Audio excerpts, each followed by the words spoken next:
From there, Jesus set out and went away to the region of Tyre. He entered a house and did not want anyone to know he was there, yet he could not escape notice. But a woman whose little daughter had an unclean spirit immediately heard about him, and she came and bowed down at his feet. Now the woman was a Gentile of Syrophoenician origin. She begged him to cast the demon out of her daughter. He said to her, "Let the children be fed first, for it is not fair to take the children's food and throw it to the dogs." But she answered him, "Sir, even the dogs under the table eat the children's crumbs." Then he said to her, "For saying that, you may go. The demon has left your daughter." So she went home, found the child lying on the bed, and the demon gone. Then he returned from the region of Tyre and went by way of Sidon toward the Sea of Galilee in the region of the Decapolis. They brought to him a deaf man who had an impediment in his speech, and they begged him to lay his hand on him. He took him aside in private, away from the crowd, and put his fingers into his ears, and he spat and touched his tongue. Then looking up to heaven, he sighed and said to him, "Ephphatha," that is, "be opened." And immediately his ears were opened, his tongue was released, and he spoke plainly. Then Jesus ordered them to tell no one. But the more he ordered them, the more zealously they proclaimed it.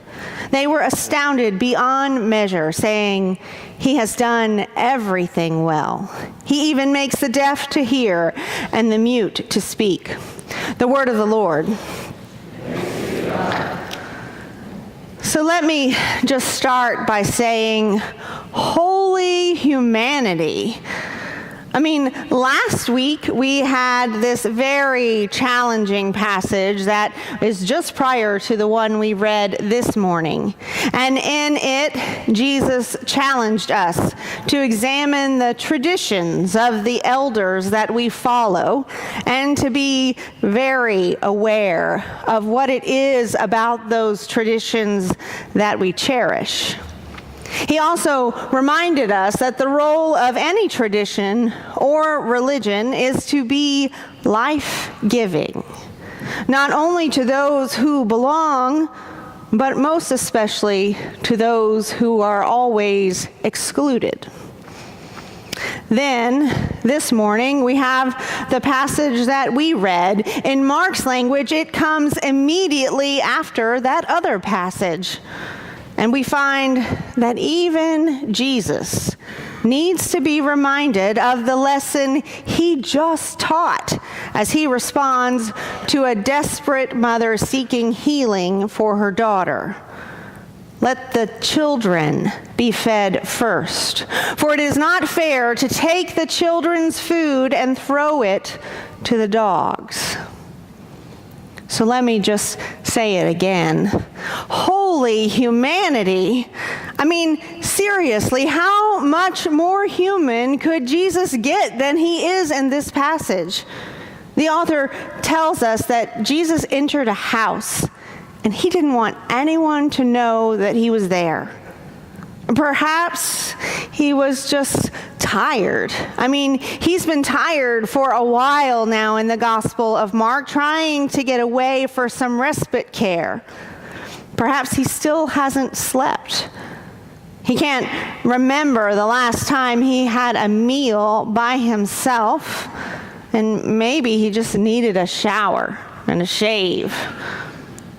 Maybe he was fed up with having to always explain himself, not just to the Pharisees and the scribes, but also to his own disciples, who don't seem to get much of anything he says in this gospel. Or perhaps Jesus is just an introvert, and he needs some space away from all the crowds. There have been a lot of crowds in the Gospel of Mark up until this point.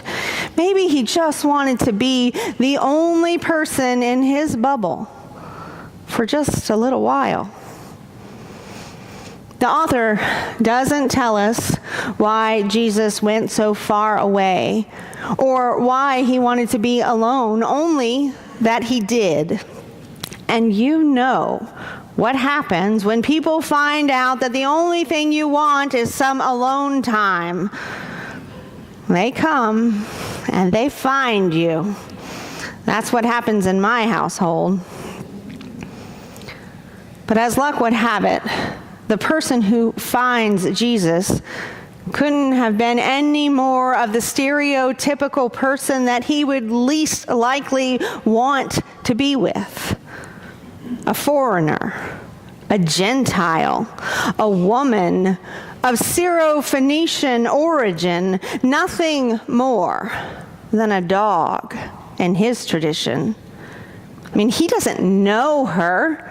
He doesn't owe her anything. I mean, heck, she's not even Jewish. She's just another person who wants another handout. No strings attached.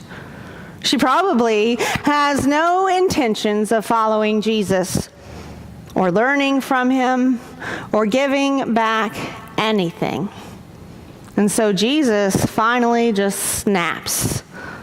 Jesus, the person who's never supposed to lose it, the person who's always supposed to respond perfectly to everyone he meets and give them what they need, the person that we always count on to be nice and help everyone, says some pretty nasty things in this passage.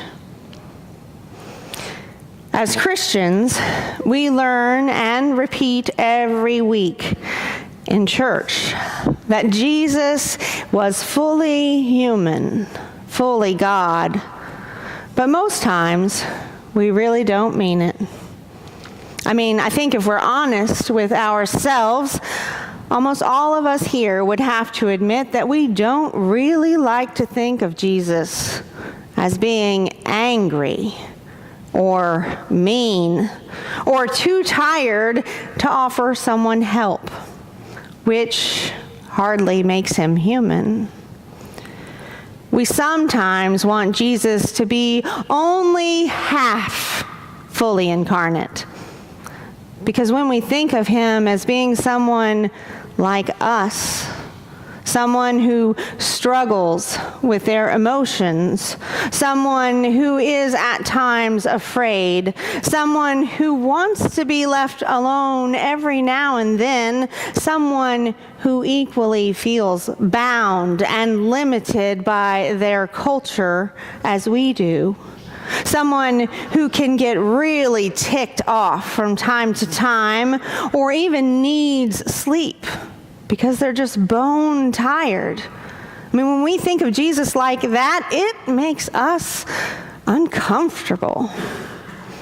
We think that the fully human part must somehow interfere with the fully God part, so we'd rather err on the fully God side. But I love the corrective that the author of the Gospel of Mark gives us this morning. The full measure of Jesus' humanity that the author throws in our faces this morning. It's like he's finally asking us to fess up to the reality of Jesus' existence and all that we confess him to be. See, in the chapter just prior to this one, Jesus heals people when they touch his cloak. And he walks on water. I've never seen another human being do that. But here in this chapter, In a new chapter, the author also makes sure that we know that Jesus can also be totally insensitive to someone else's needs, that he falls victim to placing a higher value on some people over others, and that he can say some mean things, and that he fully lives into his body, spit and all. It's pretty hard to justify what Jesus says to the Syrophoenician woman in this passage, no matter which way we try and slice it. But that doesn't stop us from trying. In fact, we try and explain away almost every single passage where Jesus acts wholly human. Like when he overturns the tables outside of the temple, we say he was pushed to do it. They pushed him to his limits, and he had every right to do so. And when he curses the fig tree, we try and make excuses how there must be something we don't quite understand that Jesus was doing, or there's some secret symbolism to a fig tree that we don't have access to the knowledge of what it was. And here, where he calls the Syrophoenician woman a dog, we wonder if there's more going on. If Jesus was just tired, just sleepy, just needed a bit of respite care. Because surely, Jesus wouldn't really say those things, would he? But to do justice to this story, we may really need to admit that Jesus is wholly human, a man who is the product of his culture, complete with both conscious and unconscious biases and prejudices, entitlements and fears of scarcity. I mean, how can Jesus really be for everyone? I mean, if he gives any of himself to those who are not who he considers to be part of his tribe, then surely there's not going to be enough left for those who are. So Jesus was closed to the Syrophoenician woman, closed to her fear as a parent, closed to her desperation, closed to her love for her daughter, closed to her request of him. And she calls him to accountability, hitting Jesus where it hurts, where his ministry has seemingly mattered the most. She hits him at the table. Sir, even the dogs under the table eat the children's crumbs.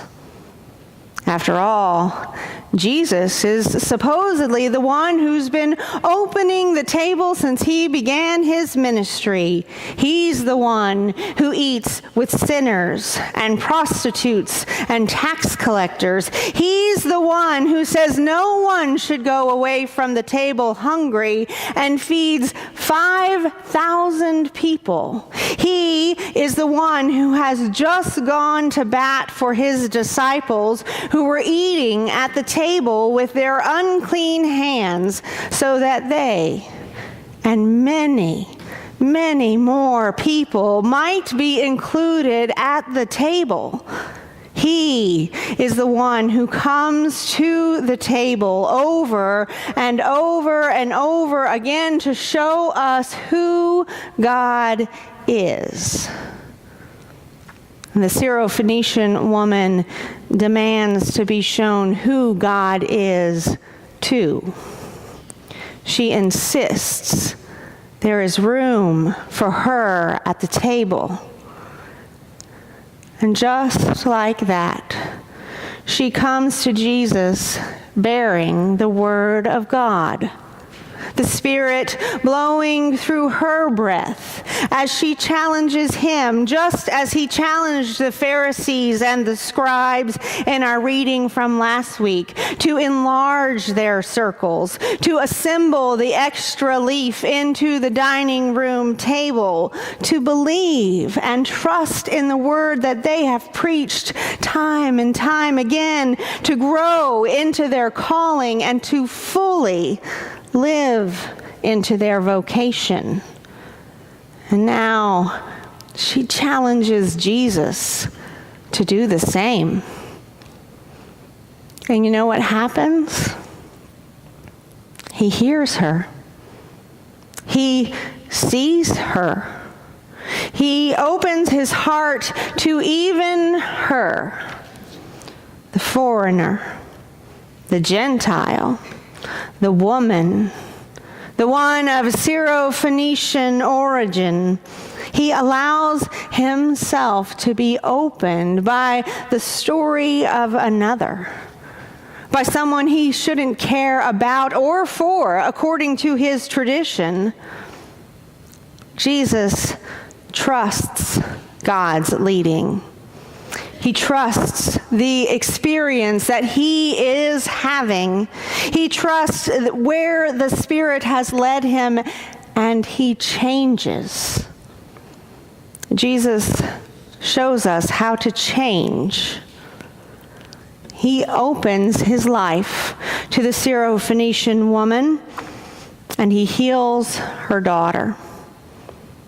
He opens his mouth to speak, and this time not at her, but to her. Immediately following the story of the Syro-Phoenician woman, the author of this gospel plunges us into another story about another healing, this time of a deaf and mute man. And Jesus took him aside in private, away from the crowd, and put his fingers in his ears. And he spat, and he touched his tongue.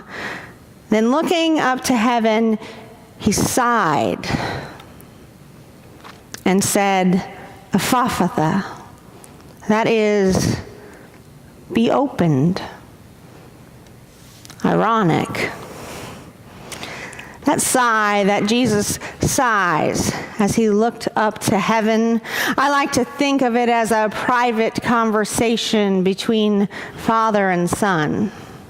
It's the wink and the nod as Jesus acknowledges, okay, I get it. Turns out being wholly human isn't just about being vulnerable and moody. It's also about being open to who God is constantly calling us to be, and the ways in which God speaks to us, and the variety of people through whom God can work.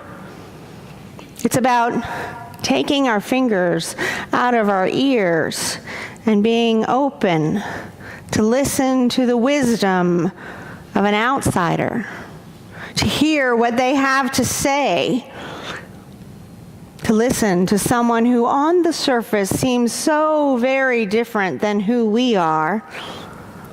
It's about hearing their challenge, the challenge of those who need advocates, and not being afraid to open our mouths and open our lives and share the one thing that we always have in common, our humanity. And that is holy indeed. Amen.